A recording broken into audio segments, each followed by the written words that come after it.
Sean Finnegan, and you are listening to Restitutio, a podcast that seeks to recover authentic Christianity and live it out today.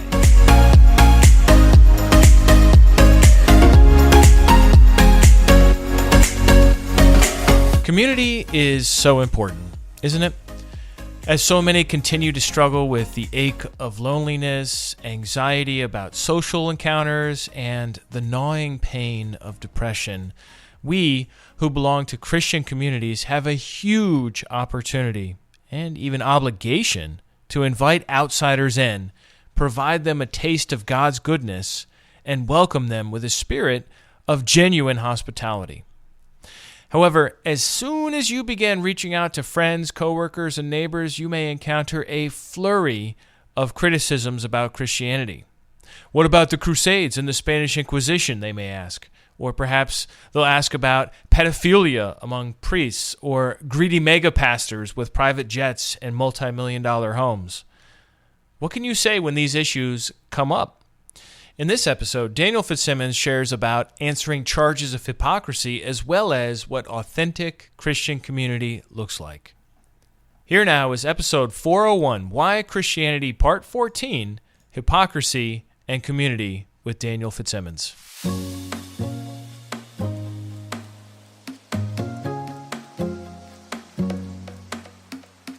Tonight I'm going to be talking about the Christian community. What that means, some examples of it, what it doesn't mean, some negative examples of it. What does a Christian community look like? What is the characteristics of a Christian community? How do you know the difference between a Christian community and another community, or a community that's perhaps has the sheen of being a Christian community? If the goal of this class is to be able to more effectively talk about your faith, more effectively talk about why you believe what you believe, you're hopefully going to get into these conversations more and more, or at least more than you had prior to this class. And one common objection that you'll face is that, throughout history, so-called Christians have been responsible for all manner of atrocities and inordinate amount of human suffering. And so to many, one of their go-to criticisms is that Christianity's legacy is really one of oppression. And I don't believe that. I believe that isn't the case, and this next 20-25 minutes I'm going to talk a little bit about that. So often, I've had this happen, perhaps you have, but I'm talking about Christianity and somebody brings up the Crusades. So the Crusades were a religious war. They were sanctioned by Pope Urban in 1095. They lasted about 200 years and they were largely ineffective. And the goal is to seize Holy Lands from Islamic rule. It's hard to calculate how many people died, but estimates range from 200 to 300,000. You have the Spanish Inquisition. That began about, 300 years later, 200 years later. The goal was to maintain Catholic orthodoxy in all Spanish territories, which that time in history was significant.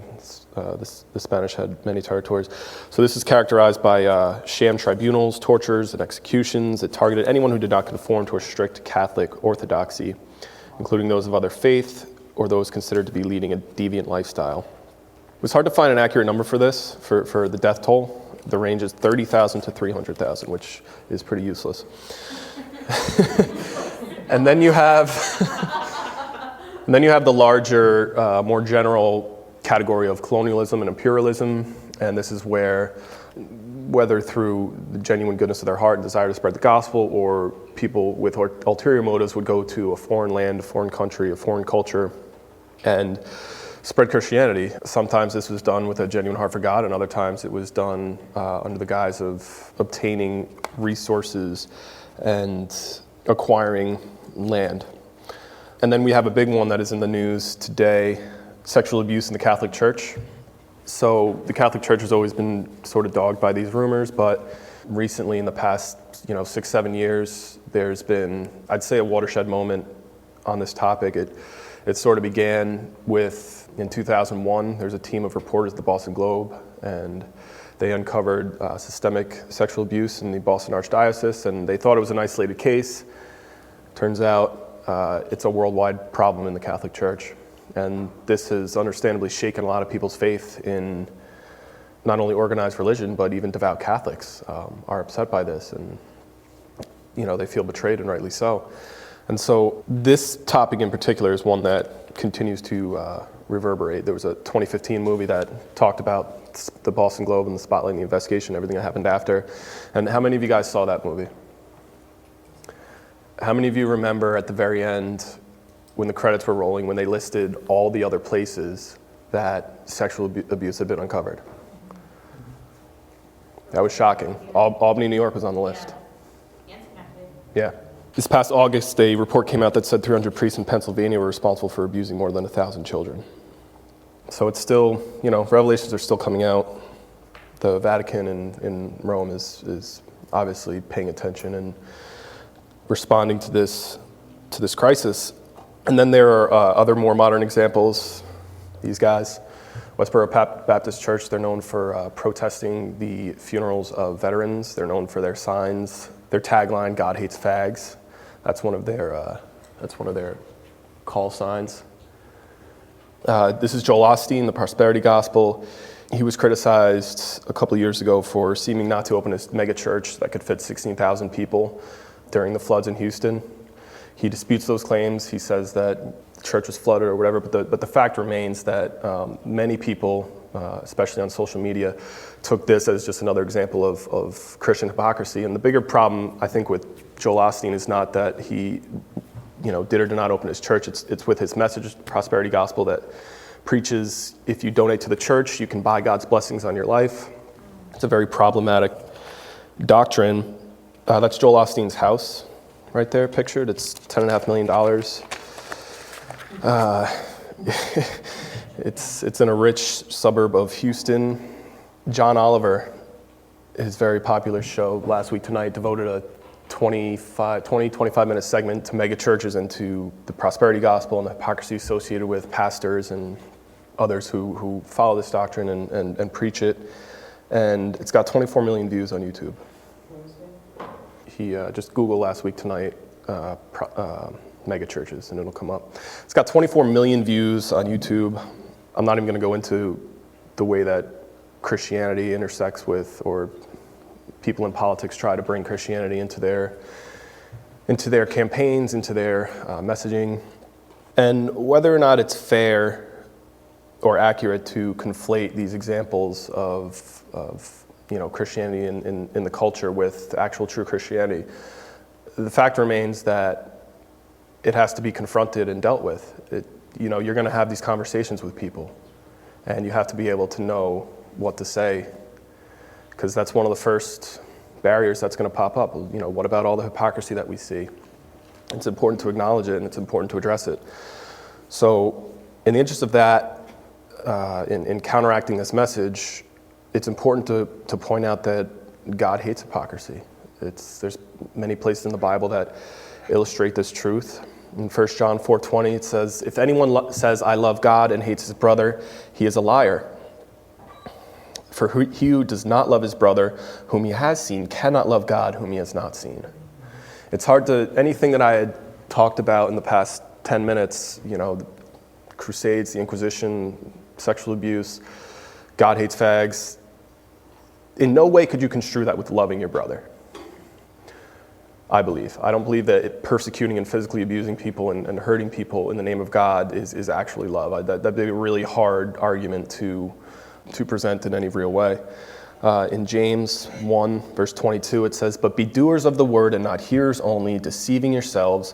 For if anyone is a hearer of the word and not a doer, he is like a man who looks intently at his natural face in a mirror. For he looks at himself and goes away, and at once forgets what he was like. But the one who looks into the perfect law, the law of liberty, and perseveres, being no hearer who forgets, but a doer who acts, he will be blessed in his doing." So those negative examples I mentioned, some of them have the sheen of being godly, right? You have the Crusades were meant to get back the lands that were in the Bible and that were important to our faith, and it's if you were predisposed to agree with that argument, you could see yourself strapping on a sword and traveling to the Levant and fighting a holy war. And same with the Spanish Inquisition. Ostensibly it was to nail down the Catholic orthodoxy and to solidify Catholic beliefs in the Spanish territories. And it was the way in which they did that, though, that was the problem. These are examples of, movements or people who are have the Bible, they have They have the Bible in their hands and they choose to, read it, but they choose to do things in the name of God that are not godly. And that's what we're dealing with here. And there's something that you have to counteract. As Christians, there's something that we have to counteract and be prepared to counteract. One more place here. It says in 1 John 2, "My little children, I am writing these things to you so that you may not sin. But if anyone does sin, we have an advocate with the Father, Jesus Christ the righteous. He is the propitiation for our sins, and not for ours only, but also for the sins of the whole world. And by this we know that we have come to know him, if we keep his commandments. By this we know that we have come to know him, if we keep his commandments. Whoever says, 'I know him,' but does not keep his commandments is a liar, and the truth is not in him. But whoever keeps his word, in him truly the love of God is perfected. By this we may know that we are in him. Whoever says he abides in him ought to walk in the same way in which he walked." And how do we know how Jesus walked? We read the Gospels. Where in the Gospels did Jesus nail somebody to a wall and say, you must believe how I believe, you must believe that the Father sent me and that I am the Messiah? Nowhere. Where in the Gospels did he pick up a sword and lead a revolt against the Roman government? Nowhere. You won't find it. So, what does a genuine Christian community look like?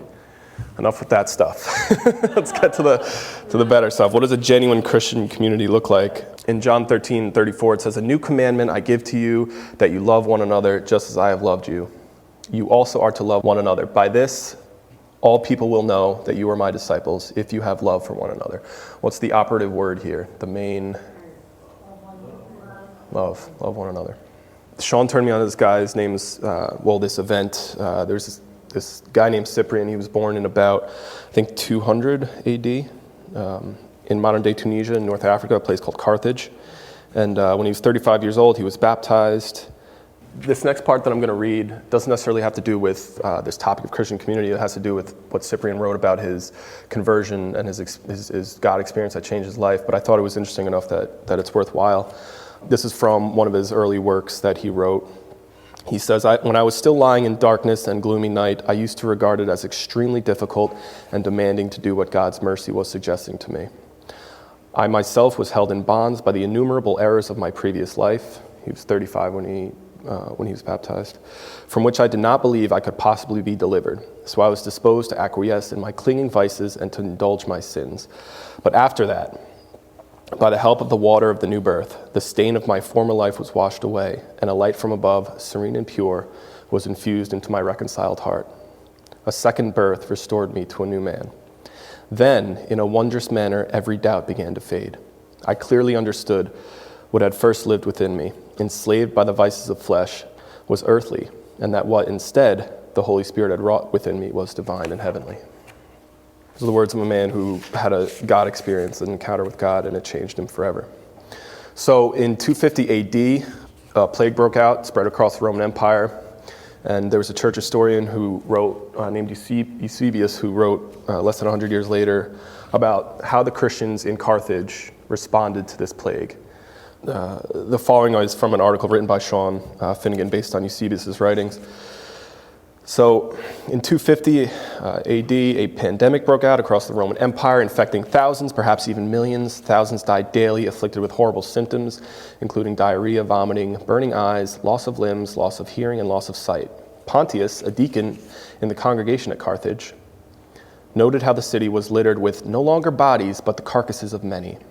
The stench of death must have been unbearable as the plague ravaged house after house. Dionysius, the pastor of the congregation at Alexandria, relates the following description. "They pushed away those with the first signs of the disease and fled from their dearest. They even threw them half dead into the roads and treated unburied corpses like refuse in hopes of avoiding the plague of death, which for all their efforts was difficult to escape." Sean goes on to write, "But even if fear and panic shot through the hearts of the people, not knowing who would be next, the Christians, in contrast, responded quite differently. Rather than ditching their loved ones, they bravely cared for their own, making sure they're sick, had the necessary provisions and sanitation to get better. Of course, nursing someone sick of a communicable disease in an ancient world was extremely risky. Dionysius goes on to tell us how severe it was. They would also take up the bodies of the saints, close their eyes, shut their mouths, and carry them on their shoulders. They would embrace them, wash them, and dress them in burial clothes, and soon receive the same services themselves." This is from Eusebius' Church History in Book 7, Chapter 22. So if you can imagine this, you have A scene like this, you go outside and there is vomit and blood and dead bodies in the street. There are animals gnawing on carcasses. The smell, like you'd go inside or you'd go into the country and you'd still have the stench of death on your clothes. And what these Christians would do is they would pick up mangled, half-dead bodies and they would take them to a house and they would care for them. When everybody else in the city was throwing their sons and brothers and fathers and daughters and mothers out into the street so that they could die and not infect the rest of the population, the Christians were taking them into their homes, even their enemies.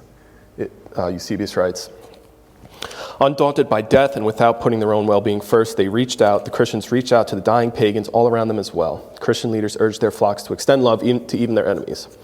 So then this is from Eusebius, his church history. Then afterwards, Cyprian, subjoined, he said that there was nothing wonderful in cherishing our own people only with the needed attentions of love, but that he might become perfect, who would do something more than the publican or the heathen, who, overcoming evil with good and practicing a clemency which was like the divine clemency, loved even his enemies, who would pray for the salvation of those that persecute him, even as the Lord admonishes and exhorts. Sean writes, at great personal risk, they reached out to the infected pagans and nursed them back to health, or else guaranteed they died without lacking care or company. Although Christians died in great numbers, their fellow brothers and sisters regarded them fortunate to have given their lives on behalf of others. It turns out that this pestilence coincided with one of the greatest periods of growth for 3rd century Christianity. Why do you think that is? Yeah. I can imagine just how eager an unbeliever would be to hear the gospel after being abandoned by his own family and nursed back to health by courageous, loving Christ followers. Has anybody heard of what happened in 2006 in Nickel Mines, Pennsylvania? A gunman went into an Amish school and shot 10 little girls, 5 of which died. And then he killed himself. This is from the Wikipedia page on the shooting. It says, on the day of the shooting, a grandfather of one of the murdered Amish girls was heard warning some young relatives not to hate the killer, saying, we must not think evil of this man. Another Amish father noted he had a mother and a wife and a soul, and now he's standing before a just God.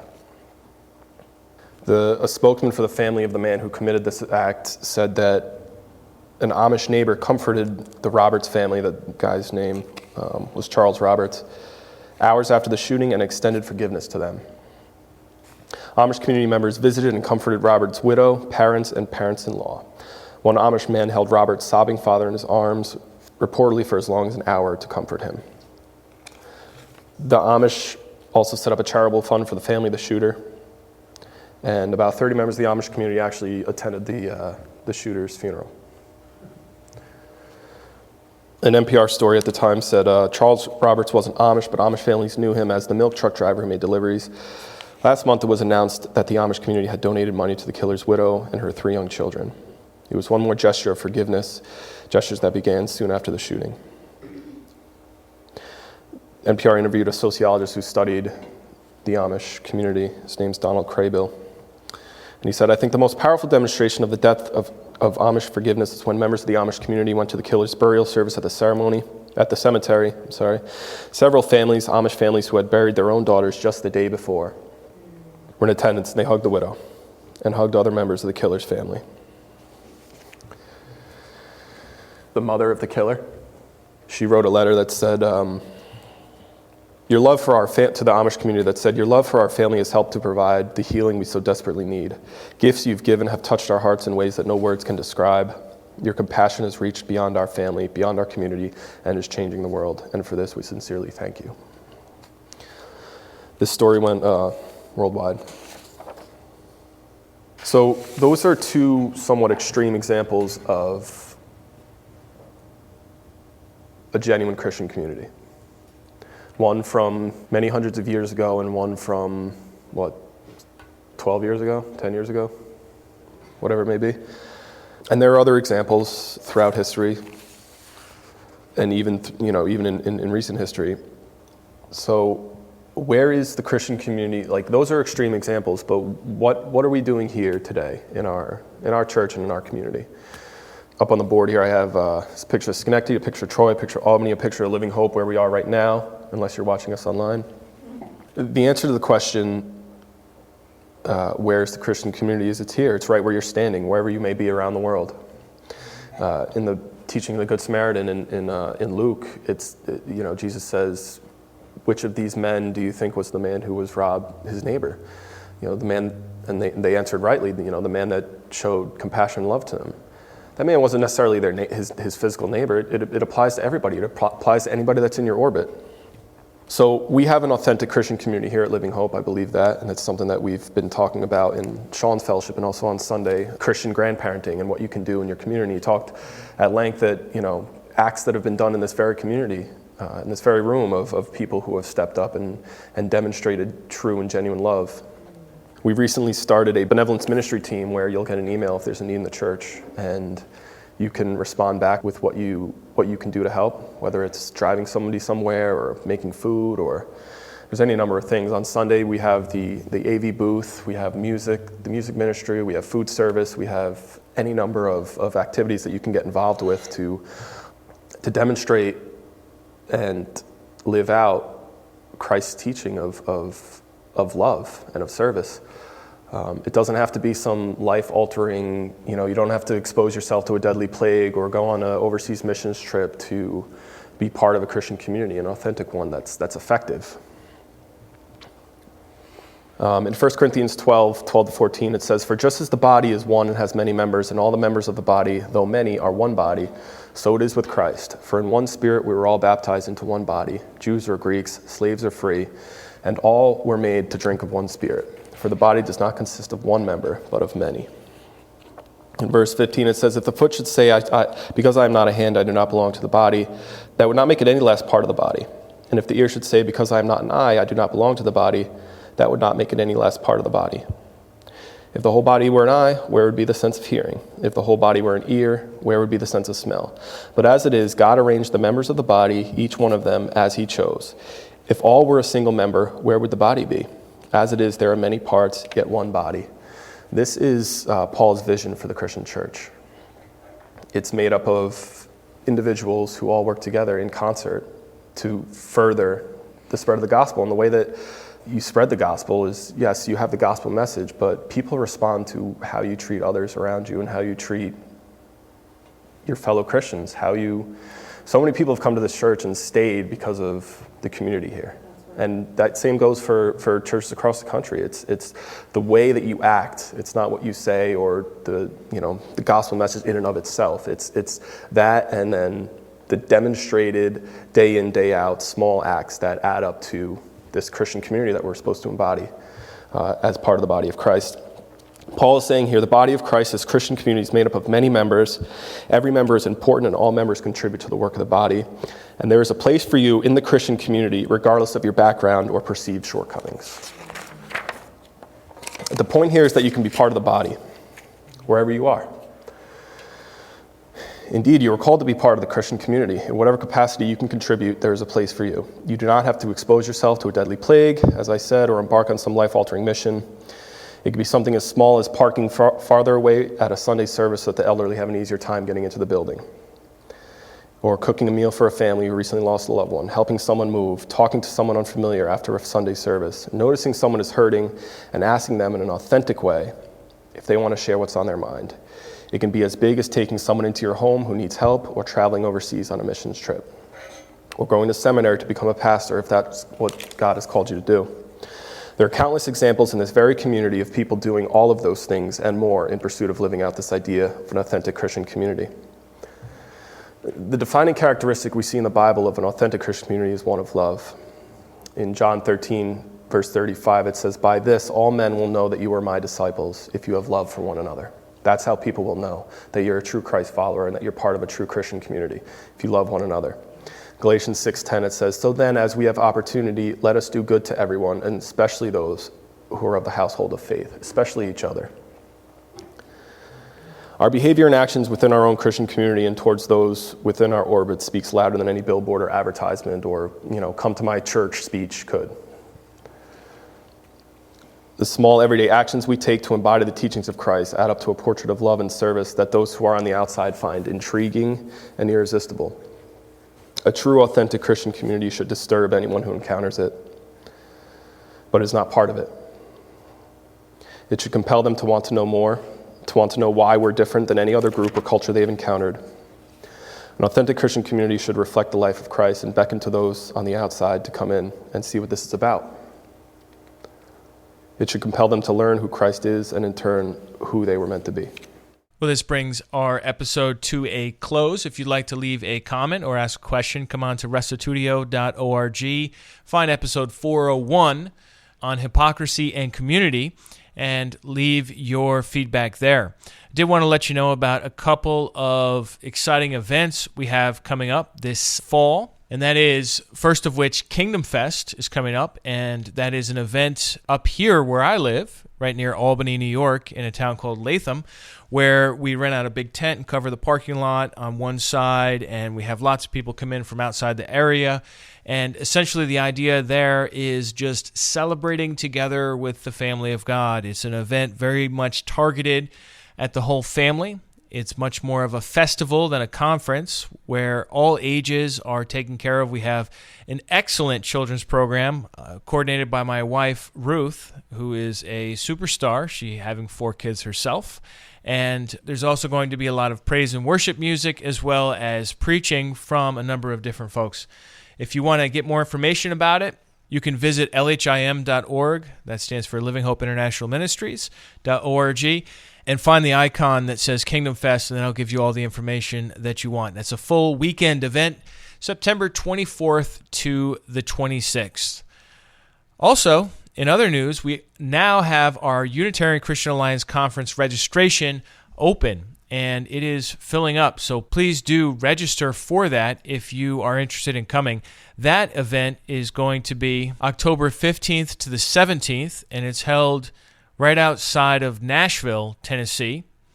And this is an event that was going to happen last year for the first time ever, but got postponed due to COVID. So this is the inaugural event. The UCA has been around for a little while now, and it is an exciting organization that's connecting people really all around the globe. So we're very optimistic about this event. I will be speaking there, as well as a number of other One God believers that I can let you know about in future episodes. But hey, if you want to get in on it, we are limited to 200 registrations, and I honestly don't know how long those are going to hold up. We've got many, many more than that in the Facebook group and that are engaged as members of the UCA. So if you are thinking about coming, I would suggest go over to UnitarianChristianAlliance.org and click on the ticket on sale and register for the event. The cost is $160. A lot of that cost is due to the facilities that we're renting, as well as the other costs we have in putting on an event of this nature, not in a church, but at a site. And so that includes Friday, Saturday, and Sunday. It's a full weekend event. It includes your meals that we're going to cater in.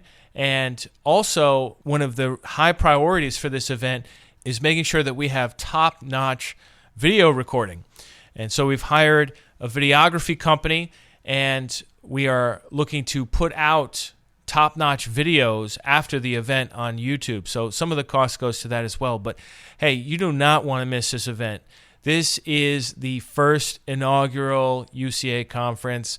I mean, think about it. You could be looking back 20, 30, 40, who even knows, 50 years from now, with the whole religious landscape changed. And you can look back at this moment and say, I was there at the inaugural UCA conference when it was held near Nashville, Tennessee, at that community center in Millersville.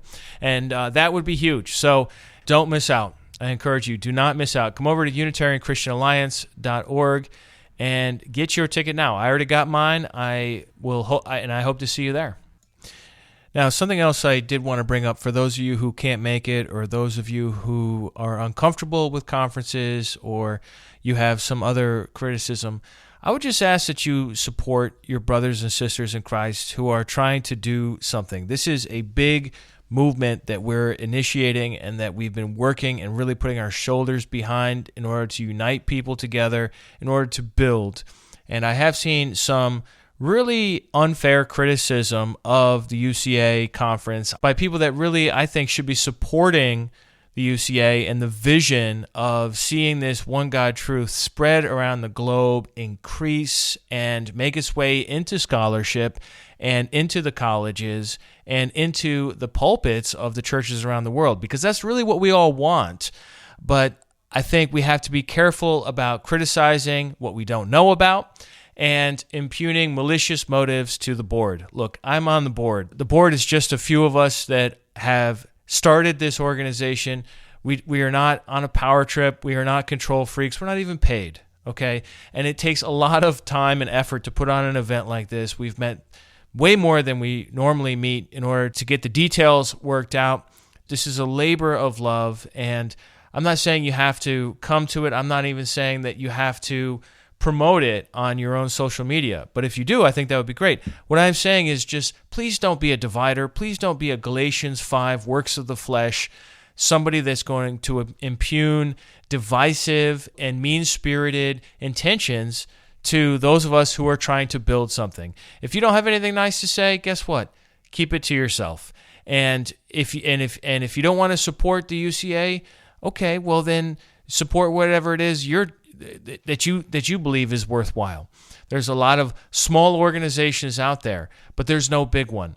And we're looking to unite together, everyone under one umbrella, not taking over denominational affiliation or church affiliation, but as a parachurch organization, we are looking to bring together the consolidated influence of these various different groups and churches and denominations to speak with a louder voice, a voice that cannot be ignored, a voice that must be reckoned with by the people who are holding all the power in the academic journals, in most of the Bible colleges and seminaries, and in the institutions that train not only future pastors, but also the people in the pews. So, look, I know that this is not everyone's cup of tea. Some of you would rather it be a festival kind of environment instead of an academic conference. Some of you would rather it be more nerdy and more academic, where we can all speak Koine Greek to each other at the lunch table. Some of you think it's too expensive. Others of you think that we should charge more to raise more money, because ultimately the more money we raise, the more we can do to promote this message. You know, some of you want us to live stream it, and others think that we should hold it until everything is nicely edited and produced and is a top-notch quality. Look, these are all secondary concerns, and really we cannot please everyone. We're trying our hardest, let me assure you, that we are all trying our hardest to honor God and to honor the cause of bringing this truth to the world. So I encourage you, if you can, if you feel comfortable supporting the UCA, please share the registration information from Unitarian Christian Alliance.org or from the UCA Facebook group. Share it on your own social media, email it to your friends, and if you can't support it, then just please cut us some slack. We're doing our best here. And quite frankly, some of the comments have been downright mean. And this is something that has dogged our movement in the past and caused us to fail to unite together and to be taken seriously by the wider Christian world.